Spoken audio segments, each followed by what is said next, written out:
Donc Cheikh Al-Albani dit il n'y a aucune preuve de l'existence de ce silence que marquent certains imams de notre époque, mais si malgré cela l'individu priait derrière un imam qui était convaincu qu'il faut marquer ce silence pour que ceux qui prient derrière puissent lire la Fatiha, donc celui qui prie derrière ces personnes, ces imams, et même s'il n'est pas convaincu par leur avis, il peut lire au moment de ce silence la Fatiha.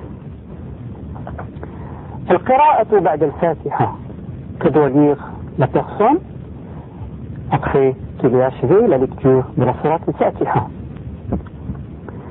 ويسن أن يقرأ بعد الفاتحة سورة أخرى حتى في صلاة الجنازة أو بعض الآيات في الركعتين الأوليين. ويسن أن يقرأ بعد الفاتحة سورة أخرى. Il est de la sunna de lire une sourate après la lecture de la sourate al-Fatiha. حتى في صلاة الجنازة أو بعض الآيات في الركعتين الأوليين. Il dit même au cours de la prière mortuaire, au cours de la prière funéraire, qui est comme on sait la prière comprise pour le mort, après qu'il était lavé et avant de l'enterrer, certains pensent qu'il n'est pas de la sunna de lire une sourate après surat al-Fatiha. Cheikh Al-Albani corrige cette erreur et dit que même au cours de cette prière, il est de la sunna de lire une sourate après la lecture de la sourate al-Fatiha. Il dit même s'il ne s'agit que de quelques versets, c'est-à-dire si on prend quelques versets choisis parmi plusieurs autres versets qu'on ne lise pas une sourate en entier. ويطيل القراءة بعدها أحيانا ويقصرها أحيانا لعارض سفر أو سعال أو مرض أو بكاء صبي.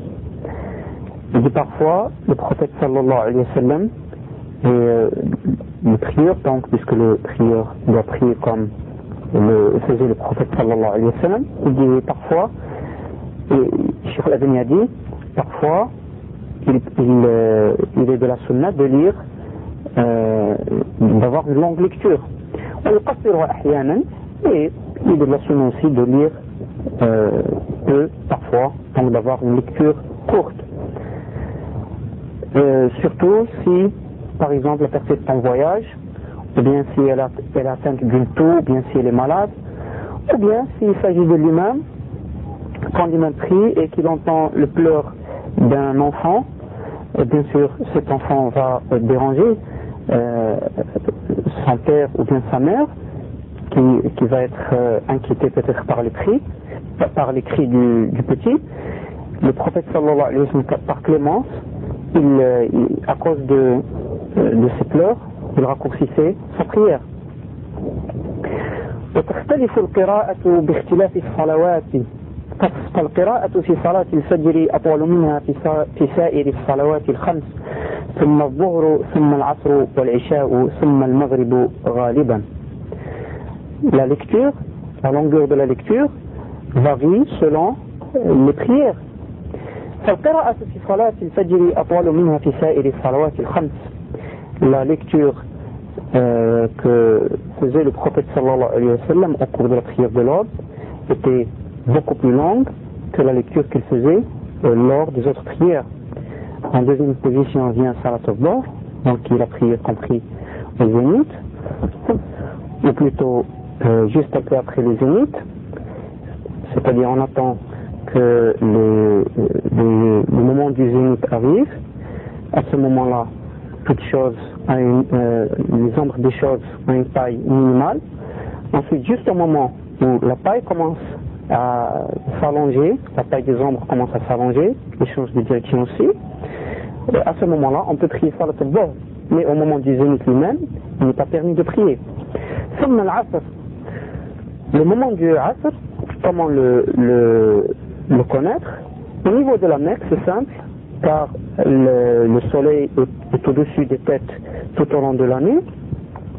Donc, c'est lorsque toute chose aura un nombre dont la taille sera égale à la taille de l'objet lui-même, c'est à ce moment-là que le moment de l'Asr a commencé. Ça, c'est à la Mecque. Mais quand on se rapproche des pôles, quand on change de latitude, les ombres des objets ont une taille beaucoup plus grande. Et plus on s'approche des pôles, plus les rayons du soleil sont inclinés. Donc comment connaître l'heure du Asr si on n'est pas à la Mecque?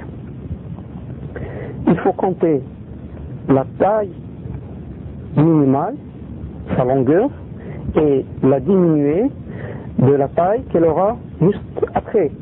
Quand la taille totale sera égale à la taille de l'objet plus la taille minimale lors du zénith, c'est à ce moment-là que l'heure du Asr aura commencé. Je donne un exemple. Le soleil vient de se lever. Les tailles, bien sûr, les tailles des ombres sont maximales. Plus le soleil se lève, plus les tailles des ombres commencent à diminuer. Elles diminuent doucement, jusqu'au zénith. Au zénith, les ombres ont une taille minimale. Puis ensuite, cette ombre se stabilise un peu, puis elle change de direction et sa taille commence à s'allonger. Donc on dit à ce moment-là qu'on peut prier d'or. Il faut calculer la taille de cette ombre. Si elle fait par exemple pour un objet précis 10 cm et que l'objet lui-même fasse par exemple 40 cm, quand la taille de l'ombre aura 50 cm, c'est-à-dire la taille de l'objet lui-même 40 cm plus 10 cm qui est la taille de l'ombre minimale, c'est à ce moment-là qu'on peut prier l'Asr. Donc on revient au niveau de la lecture. La lecture donc était plus longue au cours de l'aube, puis ensuite au cours de Dov, qui est juste après le zénith, puis ensuite au cours de l'Asr, puis ensuite vient en avant-dernière position Al-Isha, qui est la prière de la nuit si on veut. Et comment connaître son heure? C'est quand la lueur rouge que l'on voit après le coucher du soleil, quand cette lueur, bien sûr à l'ouest, disparaît, c'est à ce moment-là que l'on peut débuter la prière de l'Isha, et c'est à ce moment-là aussi que s'achève l'heure de Maghrib. Le Maghrib, bien sûr, c'est le crépuscule, lorsque le soleil se couche. C'est à ce moment-là qu'on peut prier le Maghrib. Donc, à la fin vient le Maghrib pour la longueur de sa lecture, qui est la moins grande. والقراءة في صلاة الليل أطول من ذلك كله. La lecture que faisait le prophète sallallahu alayhi wa sallam au cours de la prière non obligatoire de la nuit était beaucoup plus longue que celle des autres prières. والسنة إطالة القراءة في الركعة الأولى أكثر من الثانية. La sunna, c'est d'avoir une lecture plus longue, plus grande au cours de la première raka'a, au cours de la première station debout donc, plus grande donc que celle de la deuxième raka'a, la deuxième station debout après que l'individu se soit relevé de la prosternation, comme il sera expliqué un peu plus tard. وأن يجعل القراءة في الأخريين أقصر من الأوليين قدر النصف. De la même façon, la longueur de la lecture au cours des deux dernières rak'at, des deux dernières stations debout, quand on prie une prière qui comporte 4 stations debout, 4 rak'at, la longueur de la lecture au cours des deux dernières rak'at équivaut à peu près à la moitié de la longueur des deux premières. قراءة الفاتحة في كل ركعة. La lecture de la Fatiha doit être effectuée à chaque raka'a, à chaque station debout. وتجب قراءة الفاتحة في كل ركعة. Il est obligatoire de lire surat al-Fatiha à chaque raka'a. Il est appelé par raka'a bien sûr le cycle qui comprend la station debout, puis le recours qui indique la position où l'angle fait avec les jambes 90 degrés, un angle droit. Puis ensuite, la personne se relève, puis ensuite elle se prosterne, elle se relève de la prosternation en étant assis par terre, en étant assise par terre, puis elle se prosterne une deuxième fois, puis ensuite elle se lève. Tout ceci est un cycle qu'on appelle raq'a. Et ce cycle se répète au cours des prières. Il se répète 4 fois au cours des prières de Dhuhr et de l'Asr et de l'Isha, mais il se répète 3 fois seulement au cours de la prière de l'Maghrib, et il se répète 2 fois seulement au cours de Salat al-Fajr. ويسن الزيادة عليها في الركعتين الأخيرتين أيضا أحيانا. Il dit, Cheikh Al-Albani dit, il est de la sunna aussi de lire parfois au cours des 2 dernières rak'ahs, de lire après la Fatiha, de lire une sourate en plus, parfois bien sûr. ولا تجوز إطالة الإمام للقراءة بأكثر مما جاء في السنة، فإنه يشق بذلك على من قد يكون وراءه من رجل كبير في السن أو مريض أو امرأة لها رضيع أو ذي الحاجة. Il n'est pas permis donc à l'imam de trop prolonger la prière, de trop prolonger la lecture, et de l'allonger plus que ne le faisait le prophète sallallahu alayhi wa sallam, car cela gênerait ceux qui prient derrière cet imam. Il peut se trouver parmi eux une personne âgée, une personne malade, ou bien une femme dont l'enfant a besoin d'être allaité, ou bien en général toute personne qui a un besoin ou un autre.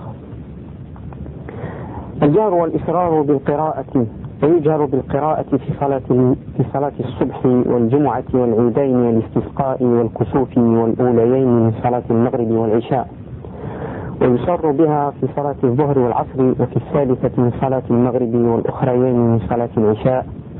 ويجوز للإمام أن يسمعهم الآية أحيانا في الصلاة السرية، وأما الوتر وصلاة الليل فيسر فيها تارة ويجهر تارة ويتوسط في رفع الصوت. ويجهر بالقراءة في صلاة الصبح.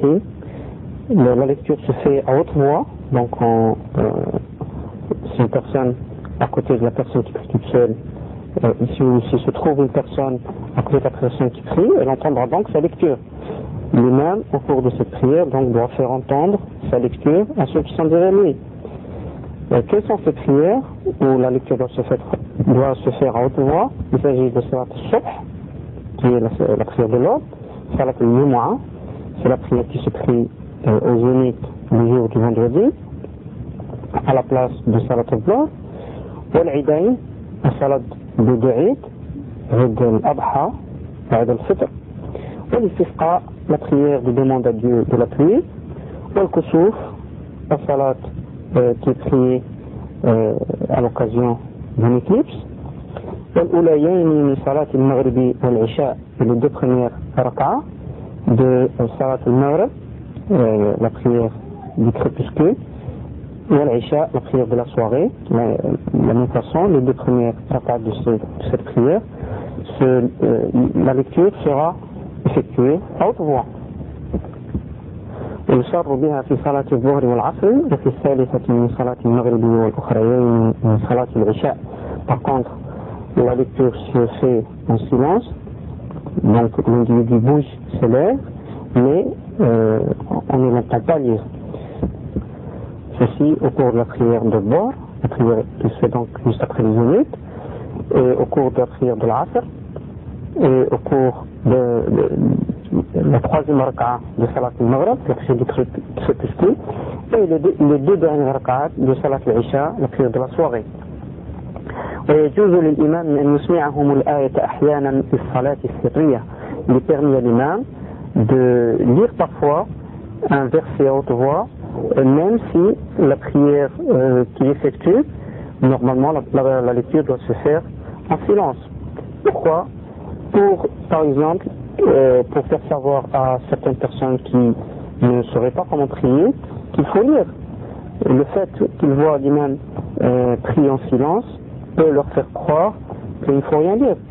Et si l'imam est en présence, bien sûr l'imam connaît les personnes qui prient dans sa mosquée, qui se trouve parmi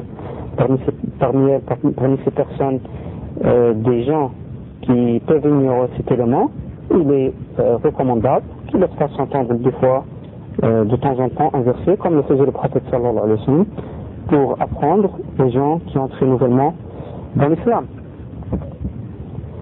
وأما الوتر وصلاة الليل فيسر فيها تارة ويجهر تارة ويتوسط في رفع الصوت. Le witr, on appelle par le witr des fois la prière nocturne. Pourquoi witr? Witr ça veut dire impair en arabe. Et la prière nocturne, le prophète sallallahu alayhi wa sallam effectue toujours avec un nombre de raka'a, un nombre de cycles donc impair. C'est ainsi que c'est pour cette raison-là qu'il a appelé witr. Mais ici, Cheikh Al-Albani s'adresse généralement à ceux qui ont fini par croire que le witr est toujours la dernière raka'a qui achève la prière nocturne. On a dit ce qui est juste, c'est que le witr désigne toute la prière de la nuit. Donc il dit, il est permis de lire à haute voix, parfois, et de lire parfois en soi-même, en silence, sans faire entendre sa lecture. Mais s'il lit à haute voix, il ne doit pas élever celle-ci, il doit lire avec une voix moyenne. Tartil le Coran, le fait de lire le Coran avec application et comme il se doit.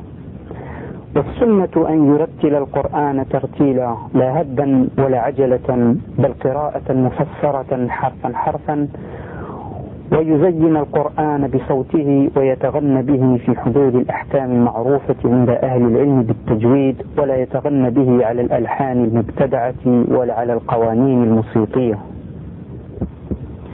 السنة أن يرتل القرآن ترتيلا لا هدا ولا عجلة بل قراءة مفسرة حرفا حرفا.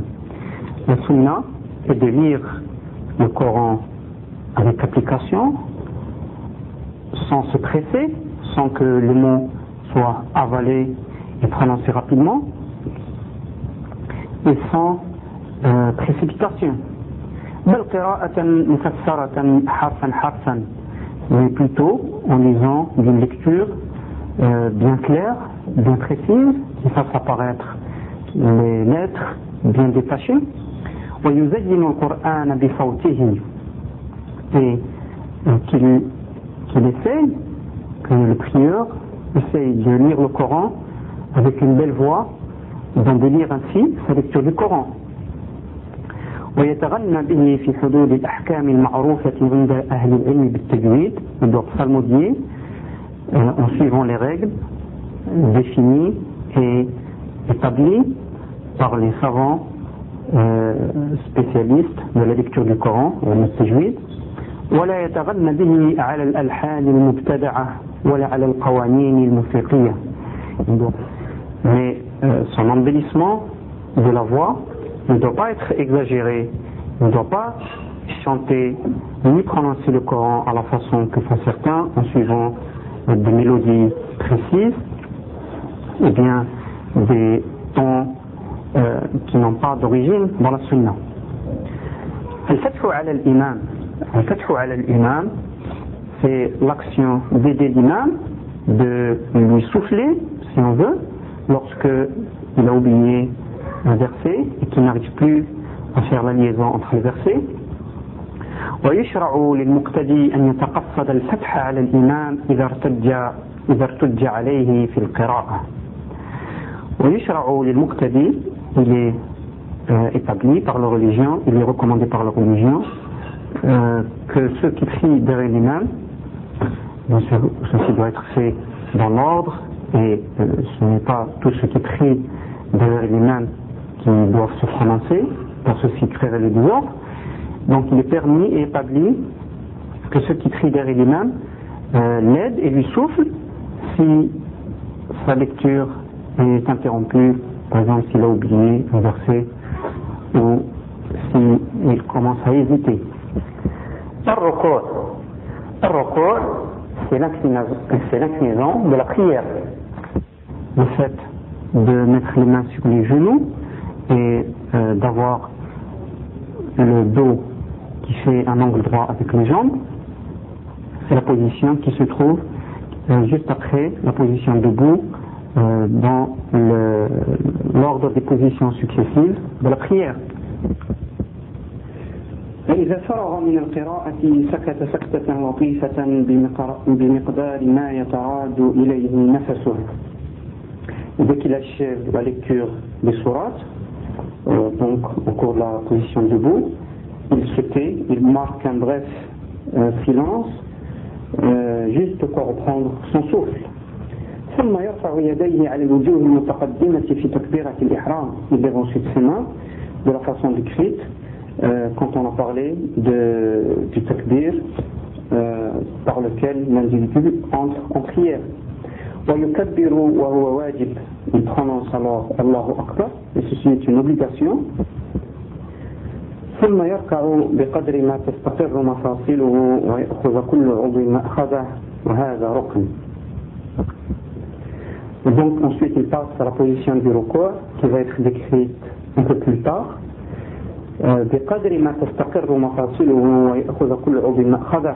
Il doit rester dans cette position, la position du ruku', au moins le temps qu'il faut pour que ces articulations reviennent à leur place, retrouvent leur racérénation d'origine et que chaque membre retrouve sa place d'origine. Et ceci est un pilier, donc un pilier de la prière. Et s'il était délaissé, la prière ne serait pas valable et serait donc annulée. كيفية الركوع. الركوع, on a déjà parlé succinctement, c'est la position où la personne est debout et le dos fait un angle droit avec les jambes. Si on traduit le ruku' par génuflexion, ce qu'il faut parce que cela sous-entend que le genou est fléchi. Or, dans cette position, les jambes sont bien droites, il n'y a pas de flexion du genou. ويضع يديه على ركبتيه ويمكنهما من ركبتيه ويفرج بين أصابعه كأنه قابض على ركبتيه وهذا كله واجب. Au cours de cette position, il doit mettre ses mains sur ses genoux, et les paumes de ses mains sur ses genoux, en agrippant bien ses genoux. ويفرج بين أصابعه, les doigts des mains sont écartés, comme s'il s'agrippait véritablement à ses genoux. وهذا كله واجب, c'est une obligation. ويمد ظهره ويبسطه حتى لو صب عليه الماء لاستقر وهو واجب. Il doit maintenir son dos bien droit, donc le dos fait un angle droit avec les jambes, et il doit être bien droit et bien plat, de façon à ce que même si on déversait de l'eau sur ce dos, l'eau se stabiliserait sur le dos et ne se déverserait pas. De la même façon, ces détails sont obligatoires, il faut les accomplir obligatoirement. ولا يخفض رأسه ولا يرفعه ولكن يجعله مساويا لظهره. Au cours de cette position, il ne doit pas lever sa tête, il ne doit pas la tirer en arrière, ni la baisser, mais il doit être dans le plan du dos. ويباعد مرفقيه عن جنبيه. Il doit écarter ses coudes des flancs, il ne doit pas les coller à ses flancs. ويقول في ركوعه سبحان ربي العظيم 3 مرات أو أكثر. Il doit prononcer cette invocation au cours de son ruku', au cours de cette position, il doit dire Subhan Rabbil Azim 3 fois ou plus. Subhanallah, Subhan Rabbi, on l'a vu auparavant, ça veut dire je reconnais, c'est une façon d'affirmer le fait que Dieu ne connaisse pas de défaut. C'est une façon de dire au Dieu, et je reconnais, j'affirme que tu n'as point de défaut. Al-Azim, le majestueux. Ô toi Dieu qui est majestueux, je reconnais que tu ne connais point de défaut. وهناك أذكار أخرى تقال في هذا الركن من الطويل ومنها المتوسط ومنها القصير تراجع في صفة صلاة النبي صلى الله عليه وسلم صفحة 13 بعد 100 الطبعة 11. Il y a d'autres invocations autres que celle-ci qui doivent être prononcées à ce niveau. Certaines sont longues, certaines sont moyennes, certaines sont courtes. On peut en prendre compte dans Sifat Salat al-Nabi sallallahu alayhi wa sallam, le livre d'origine. Taswiyatul Arkan, le fait de faire en sorte que la durée de tous les piliers cités et des piliers qui vont être cités comme la prosternation, que cette durée soit égale. ومن السنة أن يسوي بين الأركان في الطول فيجعل ركوعه وقيامه بعد الركوع وسجوده وجلسته بين السجدتين قريبا من السواء. Il est de la sunna de faire en sorte que la durée des piliers soit égale en longueur.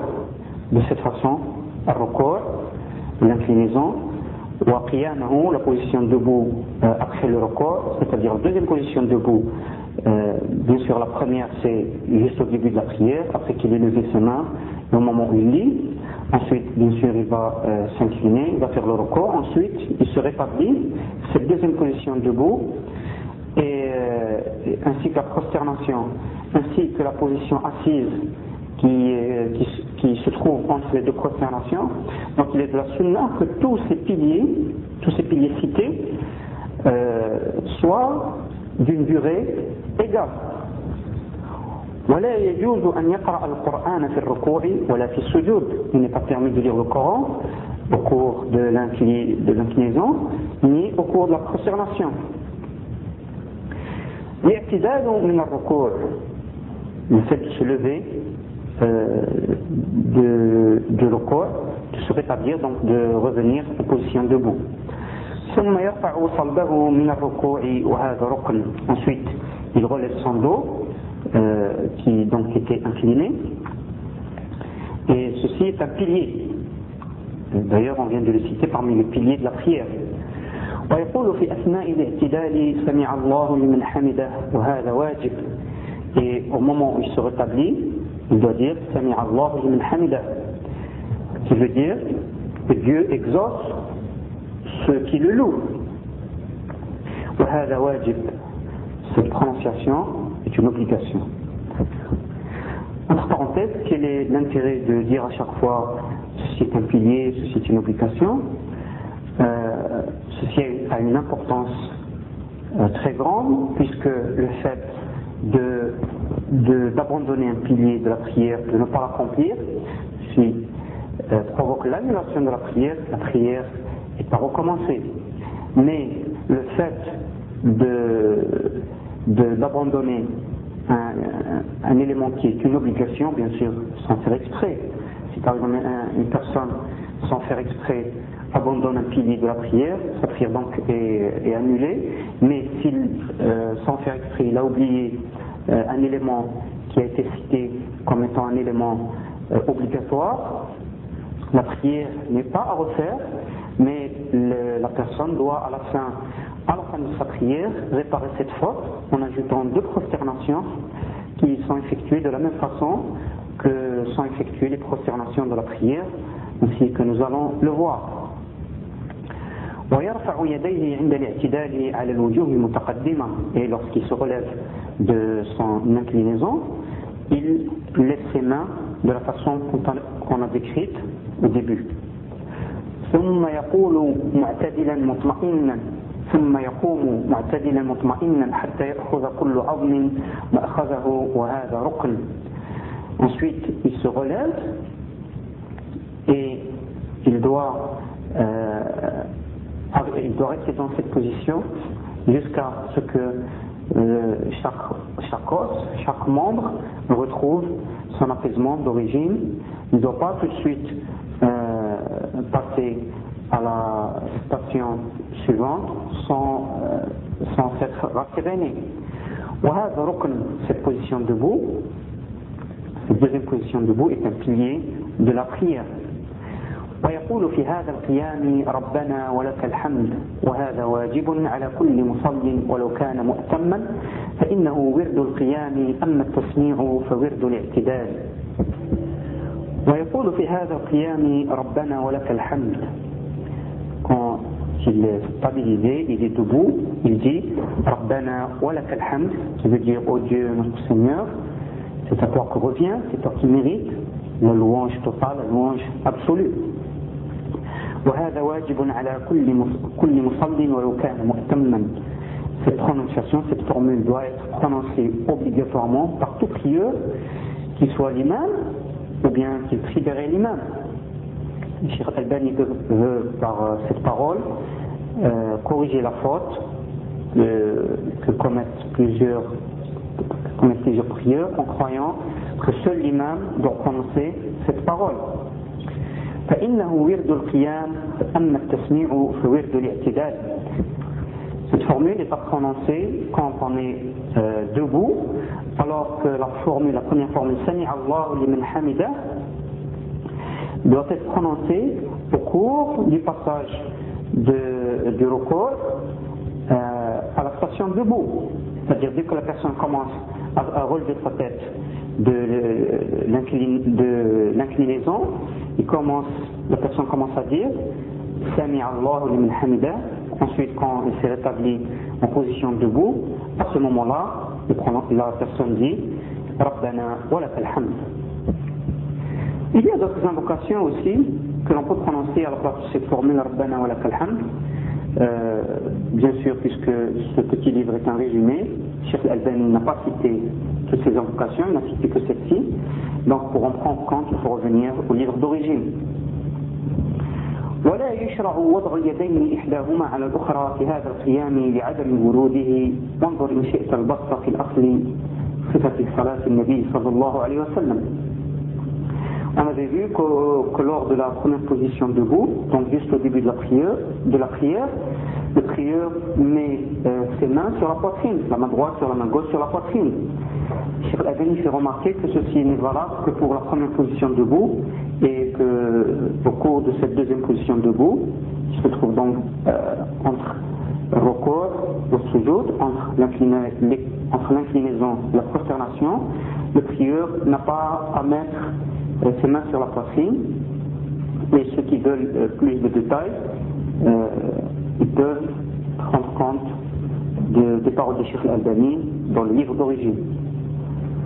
ويسوي بين هذا القيام والركوع في الطول كما تقدم.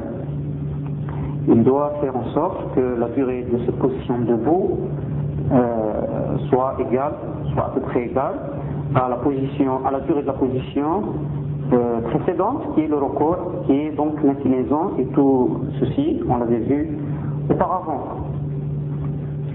السجود c'est la prosternation. ثم يقول الله أكبر وجوبا ويرفع يديه أحيانا. Ensuite, puisque maintenant il s'est relevé du recours, en position debout, il dit Allahu Akbar, qui veut dire Dieu est le plus grand, et cette prononciation est une obligation, un wajib. ويرفع يديه أحيانا. Et des fois, le prieur peut lever les mains, car le prophète sallallahu alayhi wa sallam levait des fois les mains lorsqu'il voulait se prosterner. Mais ceci n'est pas à faire régulièrement comme les levées des mains précédents qu'on a cités, qui sont appliquées régulièrement parce que le prophète sallallahu alayhi wa sallam ne le délaissait pas. Al-khururu ala al-yadayn, le fait de se prosterner sur les mains, de descendre donc vers le sol, pour se prosterner, de descendre sur les mains.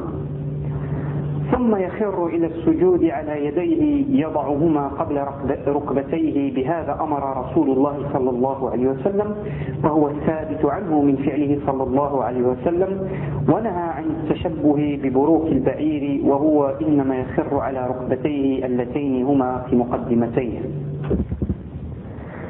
ثم يخر إلى السجود على يديه يضعهما قبل ركبتيه. بهذا أمر رسول الله صلى الله عليه وسلم وهو الثابت عنه من فعله صلى الله عليه وسلم. Ensuite, il se prosterne en s'affallant sur ses mains, il les pose donc avant ses genoux. C'est ainsi qu'a ordonné le prophète sallallahu alayhi wa sallam, et c'est ainsi qu'il a accompli sa prière lui-même sallallahu alayhi wa sallam. ونهى عن التشبه ببروق البعير وهو إنما يخر على ركبتيه اللتين هما في مقدمتيه. Ceux qui ont vu la façon dont le chameau ou bien le dromadaire s'agenouille peuvent saisir, peuvent comprendre la façon que le prophète sallallahu alayhi wa sallam désigne ici. Le chameau descend d'abord en reposant ses pattes de devant sur le sol, en les pliant. Ensuite, il plie les pattes de derrière. Or, les Arabes disent que les genoux à rukbatan du chameau se trouvent dans les pattes de devant. Donc, l'interdiction du prophète sallallahu alayhi wa sallam de faire comme le chameau quand on se prosterne signifie qu'il ne faut pas mettre ses genoux avant les mains, puisque le chameau, c'est de cette façon-là qu'il s'agenouille. فإذا سجد وهو ركن اعتمد على كفيه وبسطهما. Le prosterné, il se reposait sur les paumes de ses mains en allongeant ses doigts, et la prosternation donc est un pilier de la prière. ويضم أصابعهما. Il joint ses doigts et il ne les écarte pas, les doigts des mains. Il n'a pas à les écarter au cours de la prosternation, mais il doit les joindre au contraire. ويوجهها إلى القبلة. Il dirige les doigts de ses mains vers la qibla. La qibla, c'est la direction de la Mecque. ويجعل كفيه حذو منكبيه. Il doit mettre ses mains à hauteur de ses épaules. وتارة يجعلهما حذو أذنيه. Et parfois, il peut les mettre à hauteur des oreilles. ويرفع ذراعيه عن الأرض وجوبا ولا يبسطهما بسط الكلب. Il doit obligatoirement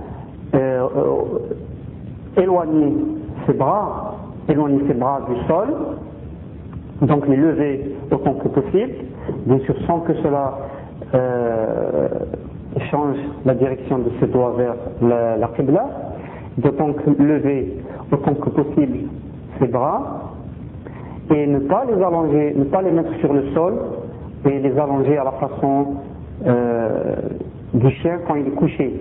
Pourquoi j'utilise cette expression à la façon du chien? Parce que le hadith, c'est ainsi qu'il dit, il dit quand tu es prosterné, ne t'allonge pas à la façon du chien. ويمكن أنفه وجبهته من الأرض وهذا ركن.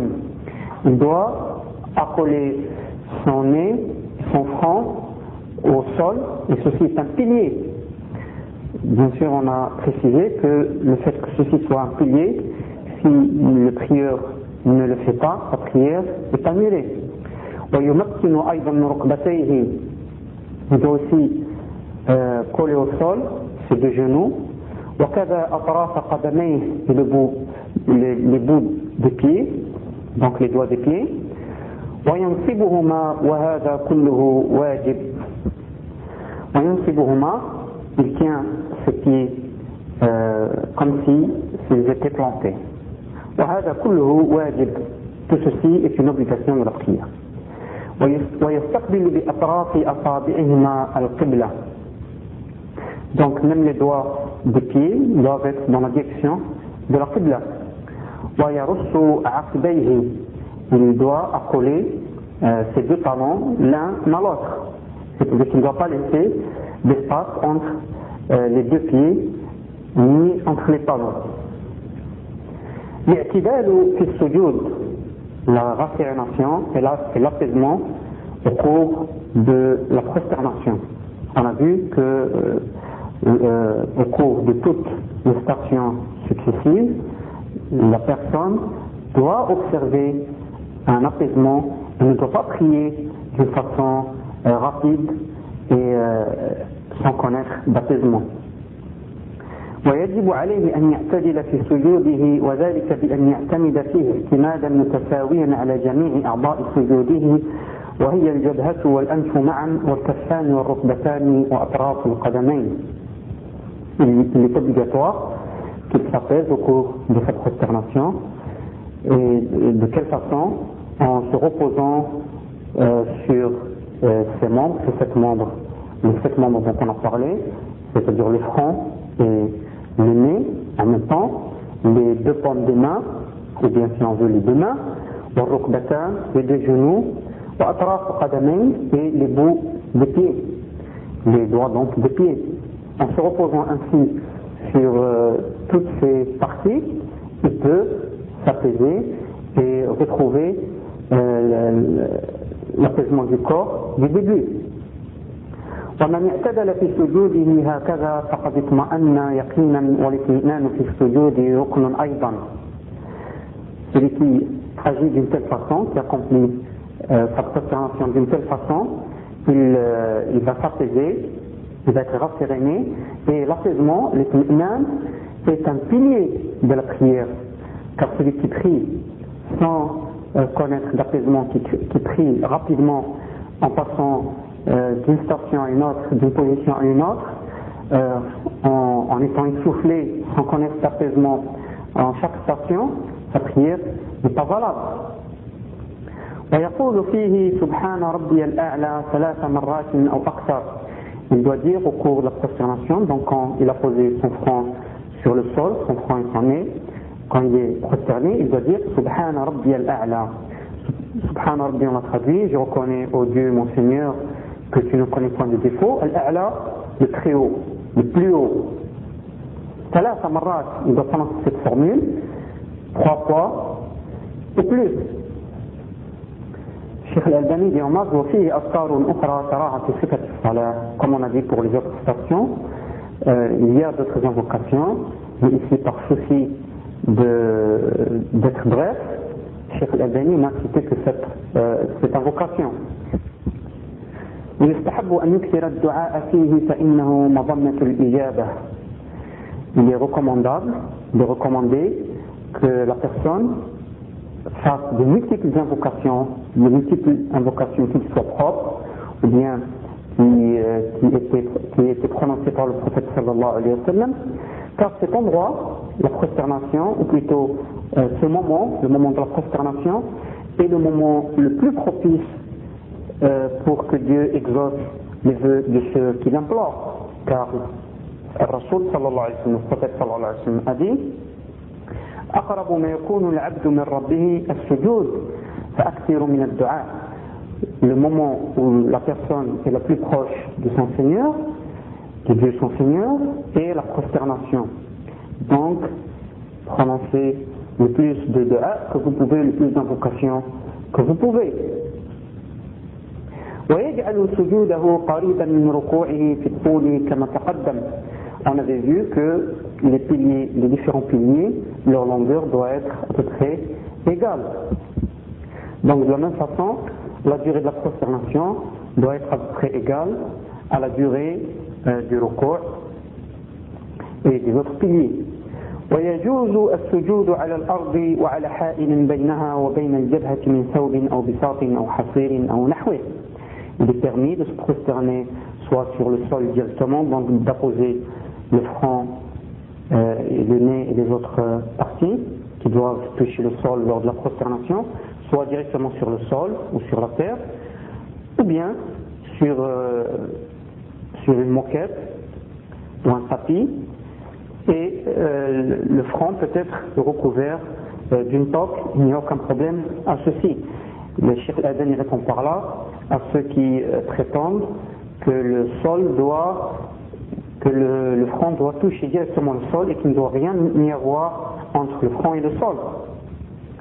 Selon l'avis de ces personnes-là, donc, il ne serait pas permis de prier dans les mosquées actuelles puisqu'ils sont toutes recouvertes de moquettes ou de tapis. Mais le véritable avis, l'avis qui est vérifié, c'est qu'il est permis de prier sur les moquettes, d'avoir le front recouvert d'une toque, d'une chachia par exemple. Il n'y a aucun problème à ceci.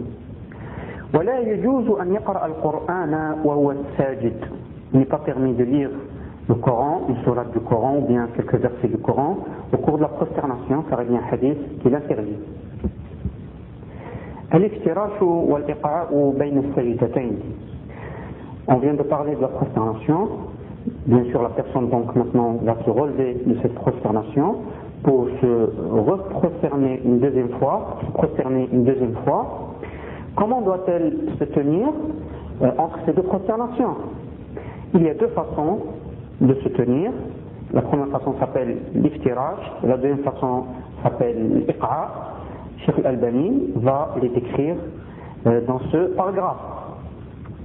ثم يرفع رأسه مكبرا وهذا واجب. Ensuite, il se relève la prosternation en levant sa tête tout en disant Allahu Akbar, et ceci est une obligation. ويرفع يديه أحيانا. Il lève tout en se relevant, il peut lever ses mains, il peut les lever parfois, car la sunna indique que le prophète sallallahu alayhi wa sallam levait ses mains parfois. ثم يجلس مطمئنا حتى يرجع كل عظم إلى موضعه وهو ركن. Ensuite il s'assoit jusqu'à connaître l'apaisement, jusqu'à ce que chaque os retrouve sa place d'origine, jusqu'à ce que chaque membre s'apaise, et ceci est un pilier